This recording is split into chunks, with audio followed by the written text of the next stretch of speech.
Thanks very much for having me in to talk today about my work as a researcher and how that we're hoping that it contributes to the recovery of Christchurch. So these will be some familiar questions to you. Where are people going to go to? Who's going to come back to the central city, and when are they coming back to the central city? So because I'm a researcher, I have my own questions. How is the city changing in response to the earthquakes? So taking a look from behind. Looking forward, I want to know about the effect that the ongoing changes will have on Christchurch's future recovery. So it's what's happening now, how will that change the nature of recovery? So I ask these questions to generate evidence that will help you answer your questions. But to produce that evidence, we're finding as researchers that we have to do things differently from our usual practice. Normally we run a study, we thoroughly go through the findings and they're peer-reviewed, and sometime later we'll come out with some very robust evidence for you. That doesn't work so well in a situation where things are changing so rapidly and the urgent need for information. So we had to be really quick with our information delivery. We had to find ways of producing information that may not be perfect, but it has to be good enough to help you guys make decisions. Another challenge that we face, and it's huge, is that the usual data sources we use aren't suitable because of the rapid nature of the response and the recovery, the constant changes. So we need to find alternative data sources. They're not going to be perfect, but part of our skill as researchers is understanding, are they good enough? What can they be used for? And our evidence needs to be really helpful. So we need to think about how we deliver it in a way that's going to be useful. And again, that means maybe sometimes giving out information, if we observe a pattern, go talk about it straight away. And help that evidence become part of those useful discussions for decision makers. So I'm just going to show you a couple of examples of some data sets, some alternative data sets. They're not traditionally used in understanding what's going on within a city, but I want to show you how we've used some very small snapshots of what we've used. This work is part of the research group within Opus Research that's funded by the Natural Hazards platform that my colleagues at GNS are part of and that Kelvin spoke about before. So in looking at the immediate response to the earthquakes, we use NZ Post data to look at where business mail was redirected to. So this is an example of how we were able to isolate businesses who were operating in the CBD before the earthquakes, and they're represented by the blue dots, and to see where they went in the 3 months after the earthquake. So this is really useful because it's got very specific time periods and it's got the from and to. So this type of graphic was very useful for having discussions on what was the general pattern of relocation, showing that yes, a lot of businesses went west, but they also went to many other places within the city. This data source becomes more problematic the longer you move away from the event, because it's a very messy data set. So useful at the beginning, not so useful later on. Another example of an alternative data source is the Paymux electronic payment transactions. This is an example of a slide that I've shown to a number of public health colleagues, so it focuses on fast food, it gets their attention. So what this shows is the trends for the volume of transactions around fast food spending and comparing that over time. So it's useful for showing the change in economic activity, the flows between different parts of the country. So the red dotted line shows the transactions, the volume of transactions in Cathedral Square, and you can see the effects of both the earthquakes and then the red zoning and then the gradual release and the increasing businesses coming back into town. But what's really interesting to my mind is what's happening in Sydenham and Hornby, which is the two top blue lines. At face value, you'd say, what's happened to Sydenhamites? They're all going to town on fast food.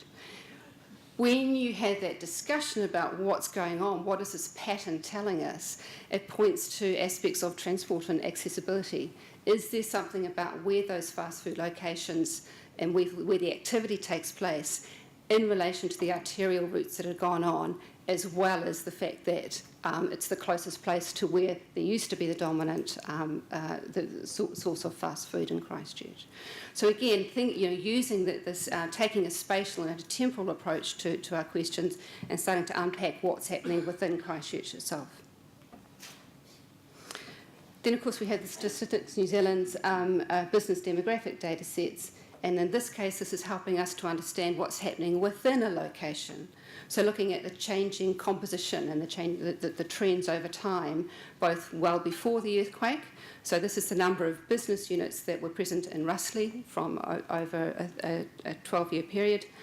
And looking, what's interesting to note there is that the top three at the end were all having, so the professional services, rental hiring, real estate services, and the financial insurance services were all showing increases in the number of business units in Russley prior to the earthquakes, and with a sharp increase after.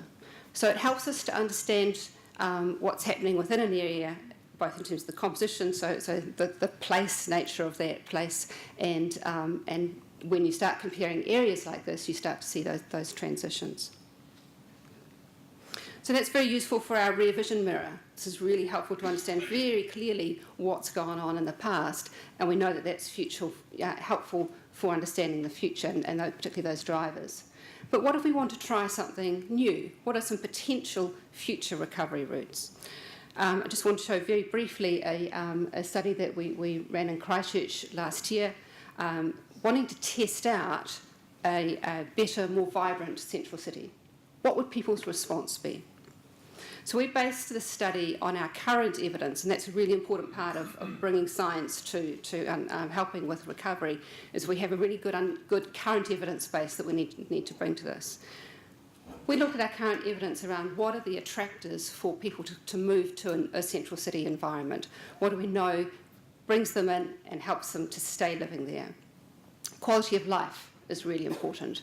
Can I live well in this neighbourhood? This is a place where, if I live here, a healthy lifestyle is the easy option rather than a more difficult one. And particularly here, if you want to live to an urban setting, you don't want to be living a suburban lifestyle.